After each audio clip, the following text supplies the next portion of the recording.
ഭാര്യയും ഭർത്താവും തമ്മിലൊന്ന് പിണങ്ങിക്കിടക്കും. പിണക്കൊക്കെ നല്ലത്, അപ്പോഴേ സ്നേഹം നല്ല രസമായിട്ടുണ്ടാവുള്ളൂ. അല്ലാതെ പിണങ്ങാത്ത സ്നേഹത്തിന് വലിയ വാല്യൂ ഒന്നുമില്ല. അങ്ങോട്ടും ഇങ്ങോട്ടും തെറ്റിക്കിടന്നാൽ ഈ ഭാര്യ പോയിട്ട് പാവം അയാളെ ഒന്ന് തോണ്ടിയാൽ പോലും അപ്പം പിന്നെ സ്ട്രോങ് കൂടാണ് ഇവിടെ. കാരണം ഈഗോയാണ്. ആ ഈഗോയെ മാറ്റാൻ നമുക്ക് പറ്റണ്ടേ? എത്ര രസകരമായിട്ട് ആ ജീവിതം മുന്നോട്ട് പോകും. മവദ്ദത്തും വറഹ്മ എന്നാണ് വിശുദ്ധ ഖുർആൻ പറഞ്ഞത്. മവദ്ദത്തും വറഹ്മ എന്ന് പറഞ്ഞാൽ പരസ്പരം പ്രണയവും പിന്നെ കാരുണ്യവും എന്നാണ്. ആ കാരുണ്യം നമുക്കുണ്ടാകണം. കല്യാണം കഴിക്കുന്ന സമയത്ത് ഈ പ്രായം ചെന്ന സ്ത്രീകളൊക്കെ നമുക്ക് ബഹുമാനപ്പെട്ടവരും വയസ്സാകുന്ന സമയത്ത് നടക്കാൻ വയ്യാതെ നിൽക്കുമ്പോൾ അവരുടെ കയ്യും പിടിച്ചുകൊണ്ട് ആൾക്കൂട്ടത്തിലൂടെ സ്നേഹത്തോടു കൂടി നടക്കുന്നതിൻ്റെ പേരാണ് കാരുണ്യം. അവർ തളർന്നു കഴിഞ്ഞാൽ രണ്ട് കയ്യിലും എടുത്ത് നടക്കുന്നതിൻ്റെ പേരാണ് കാരുണ്യം. അതുകൊണ്ട് ആ വിശുദ്ധ ഖുർആൻ മവദ്ദത്തും വറഹ്മ എന്ന് പറഞ്ഞത് പരസ്പരം സ്നേഹം മാത്രം പോരാ, കാരുണ്യവും ഉണ്ടാകണമെന്ന് പറഞ്ഞത്.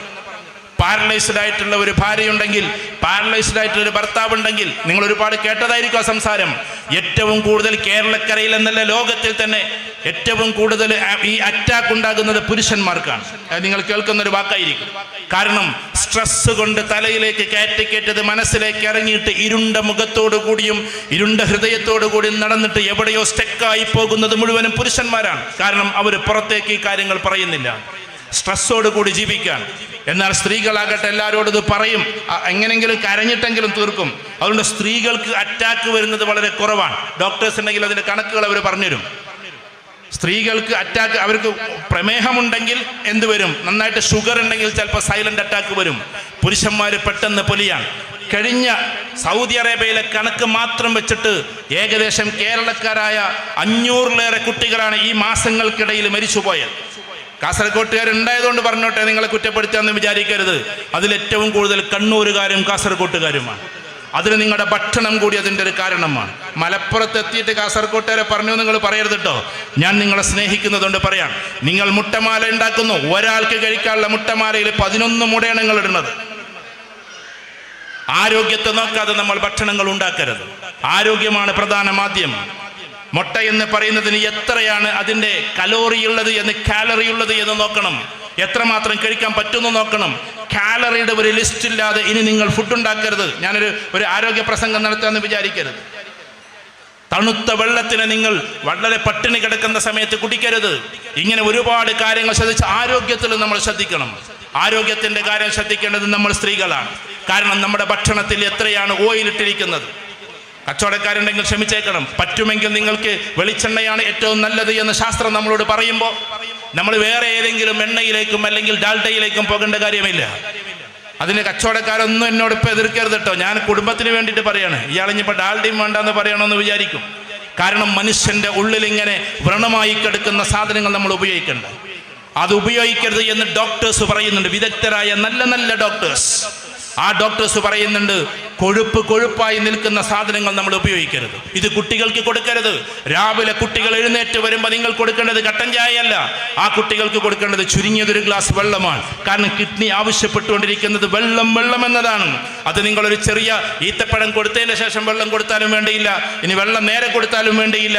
നല്ലത് സ്വാസമയുടെ ഹദീസ് പ്രകാരം ഒരു ചെറിയ കരവസ്തു കഴിച്ചിട്ട് വെള്ളം കുടിക്കലാണ് എന്നതാണ്. എങ്കിൽ പോലും നമ്മുടെ കുട്ടികളുടെ ഫുഡിൻ്റെ കാര്യം നിങ്ങൾ ശ്രദ്ധിക്കണം. ഇങ്ങനെ എല്ലാ ഭാഗവും ശ്രദ്ധിക്കുമ്പോഴാണ് കുടുംബമായി പോകുന്നത്. പിന്നെ ഒരു കാര്യം, ഈ പരസ്പരമുള്ള സ്നേഹത്തിൽ നിങ്ങൾ കുടുംബം ഒന്നാകെ കൂടുന്ന സമയത്ത് അപ്പുറത്ത് ചിലപ്പോൾ ഒരു വീട്ടുകാരനുണ്ടാകും, ഇപ്പുറത്തുണ്ടാകും. ജ്യേഷ്ഠാനുജന്മാർ തമ്മിലുള്ള ചെറിയ വിഷയത്തിൻ്റെ പേരിൽ കുടുംബകലഹങ്ങൾ ഉണ്ടാകരുത്. കുടുംബകലഹം എന്ന് പറഞ്ഞാൽ രണ്ടാൾക്കാർ തമ്മിലുള്ള പ്രശ്നം, അത് പിന്നീട് കുടുംബത്തിനെ മൊത്തത്തിൽ ബാധിക്കുന്ന അവസ്ഥയിലേക്ക് വരും. അഥവാ അവനുണ്ടെങ്കിൽ ഞാൻ കൂടൂല, ഇവനുണ്ടെങ്കിൽ അവൻ കൂടൂല എന്നുള്ള അവസ്ഥയുണ്ടാകരുത്. അങ്ങനെ രണ്ടാളെങ്ങാനും പിണങ്ങിക്കഴിഞ്ഞാൽ നമ്മൾ അങ്ങോട്ട് പോയി മിണ്ടണം. നമ്മളടുത്താണ് പ്രശ്നമെങ്കിലും, ഇനി അവൻ്റെ അടുത്താണ് പ്രശ്നമെങ്കിലും നമ്മൾ അവിടെ ഒരു ലാളിത്യം കാണിക്കണം. അത് അള്ളാഹ്ക്ക് വലിയ ഇഷ്ടമാണ്. അള്ളാഹുവിന് വേണ്ടി താഴ്ന്നു കൊടുത്തവരാരോ അവരെ അള്ളാഹു ഉയർത്തുമെന്നാണ്. അതുകൊണ്ട് കുടുംബത്തിലെ ആരെങ്കിലും നമ്മളെ എതിർക്കാൻ നിന്നാൽ നമ്മൾ അവരോട് പോയിട്ട് മാപ്പ് ചോദിക്കണം. നമ്മൾ എന്നും അവർക്ക് സലാം ചൊല്ലണം. എന്നും സലാം ചൊല്ലിയിട്ടും സലാം മടക്കാത്ത ആളുകളുണ്ടെങ്കിൽ നാളെ ആഖിറത്തിൽ വെച്ച് അവർ അള്ളാഹുവിനെ കണ്ടുമുട്ടുമ്പോൾ അവർ സഹിച്ചോളും. അതല്ലാതെ നമ്മുടെ ഭാഗത്തു നിന്ന് ഒരിക്കലും ഒരാളോട് എന്നേക്കുമായിട്ടുള്ള എതിർപ്പുണ്ടാകരുത്. ചില കുടുംബത്തിൽ അങ്ങനെ വാശിയുള്ള ആൾക്കാരുണ്ടാവും.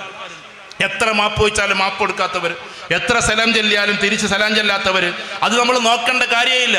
ഉസ്താദ് പറഞ്ഞു, നീ മാപ്പ് ചോദിക്ക്, അഫ്ഷുസ്സലാം, നീ അവനോട് സലാം ചെയ്തുകൊണ്ടേയിരിക്കുക, സലാം ചൊല്ലിക്കൊണ്ടേയിരിക്കുക. സലാം ചൊല്ലിയിട്ടും അവൻ മടക്കുന്നില്ലെങ്കിൽ പിന്നെ നിന്റെ ഉത്തരവാദിത്തം കഴിഞ്ഞു, നീ അതിൽ നിന്ന് മുക്തനാണ് എന്ന് റസൂലുള്ളാഹി സ്വല്ലല്ലാഹു അലൈഹി വസല്ലം പറഞ്ഞിട്ടുണ്ട്. അതുകൊണ്ട് നമ്മൾ അങ്ങോട്ട് പോയിട്ട് മാപ്പ് ചോദിക്കുക. നമ്മൾ ആൾക്കാർക്ക് വേണ്ടി കാത്തു നിൽക്കരുത്. എൻ്റെ പ്രിയപ്പെട്ട പെൺകുട്ടികളോട്, സമയമില്ലാത്തതുകൊണ്ട് ചുരുക്കട്ടെ, പെൺകുട്ടികളോട് ദയവ് ചെയ്തിട്ട് നിങ്ങൾ കോളേജിൽ അല്ലെങ്കിൽ നിങ്ങളുടെ സ്കൂളുകളിൽ നിങ്ങൾ പോകുമ്പോൾ ദയവ് ചെയ്തിട്ട് മനം മാറ്റം ഉണ്ടാകുന്ന അവസ്ഥയിലേക്ക് നിങ്ങൾ പോകരുത്. അതിന് 2-3 കാരണങ്ങളെല്ലാം കൂടി പറയുന്നില്ല. പക്ഷേ ഒന്നാമത്തത്, നിങ്ങൾ സ്കൂളിൻ്റെ ആ ഭാഗത്ത് തന്നെയുള്ള കച്ചവടക്കാരുണ്ടല്ലോ, അവരൊക്കെ ഇപ്പോൾ ആട്ടിപ്പിടിക്കാൻ വേണ്ടി പോവുക. പല ആൾക്കാരും പിടിച്ചിട്ടുണ്ട്. നല്ല നല്ല കച്ചവടക്കാർ ഇഷ്ടം പോലെയുണ്ട്. അവിടെ അവരറിയാതെ എന്ത് വിൽക്കുന്നുണ്ട്? പാൻപരാഗ് വിൽക്കുന്നുണ്ട്, അവരറിയാതെ അതിൻ്റെ അപ്പുറത്തേക്കുള്ളത് വിൽക്കുന്നുണ്ട്, അവർ ഹാൻഡ്സ് വിൽക്കുന്നുണ്ട്, പിന്നെ മയക്കുമരുന്നിലേക്ക് കൊണ്ടുപോകുന്നുണ്ട്. ഈ ചെറിയ ചെറിയ തള്ളിപ്പൊലി കടക്കാരാണ് ഇതിൻ്റെ കാരണക്കാർ എന്നൊരിക്കൽ DYSPയുടെ സംസാരത്തിൽ നമുക്ക് മനസ്സിലായി. മറ്റന്നാളും ഇവിടെ പരിപാടി നടക്കുന്നുണ്ട്, അദ്ദേഹം വരുന്നുണ്ട്, നമ്മൾ ആ പരിപാടിയിൽ പങ്കെടുക്കുന്നുണ്ട്. എൻ്റെ പ്രിയപ്പെട്ടവരെ, ഈ ചെറിയ ചെറിയ സാധനത്തിൽ നിന്ന് പെൺകുട്ടികൾ തുടങ്ങുകയാണ്. ഇതേപോലെ തന്നെ അവർക്കൊരു പ്രത്യേക ക്ലബ്ബ് എന്ന് പറഞ്ഞത് തുടങ്ങുകയാണ്. ഇതേപോലെ തന്നെ അവർ നാളെ ഞാൻ നോക്കുമ്പോൾ നമ്മുടെ അങ്ങാടിയൊന്നും ഞാൻ പറയുന്നില്ല, അവിടെ ഹോട്ടലിൻ്റെ മുമ്പിൽ ഈ നോമ്പിൻ്റെ സമയത്ത്, നോമ്പിൻ്റെ തറാവീഹ് അപ്പുറത്തെ പള്ളിയിൽ നടന്നുകൊണ്ടിരിക്കുന്നത്, ആ സമയത്ത് ഏതോ സ്കൂളിലെ +2കാർ ആൺകുട്ടികളും പെൺകുട്ടികളും കൂടി ഒന്നിച്ചിട്ട് അവരുടെ ഒരു വലിയ സെലിബ്രേഷൻ പരിപാടി നടത്തുകയാണ്. ഞാനിങ്ങനെ നോക്കുമ്പോൾ ഞാൻ അവിടെ കാറ് നിർത്തിയിട്ട്, എന്നെ അവർ കണ്ടിട്ടില്ല, അങ്ങാടി ഞാൻ പറയുന്നില്ല കാരണം നെഗറ്റീവ് ആയതുകൊണ്ട്.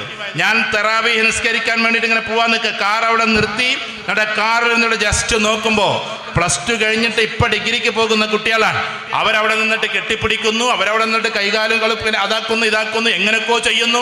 ഹോട്ടലുകാർക്കും പ്രശ്നമില്ല, ആർക്കും പ്രശ്നമില്ല. കാരണം എന്താ? ഇപ്പം ചോദിച്ചാൽ പ്രശ്നമാണ്. ഇത് ഏത് കുട്ടികളാണ്? എൻ്റെ പ്രിയപ്പെട്ട പെൺകുട്ടികളെ, എപ്പോഴും നമ്മൾ ഒരു റാണിയെപ്പോലെ നിൽക്കണം.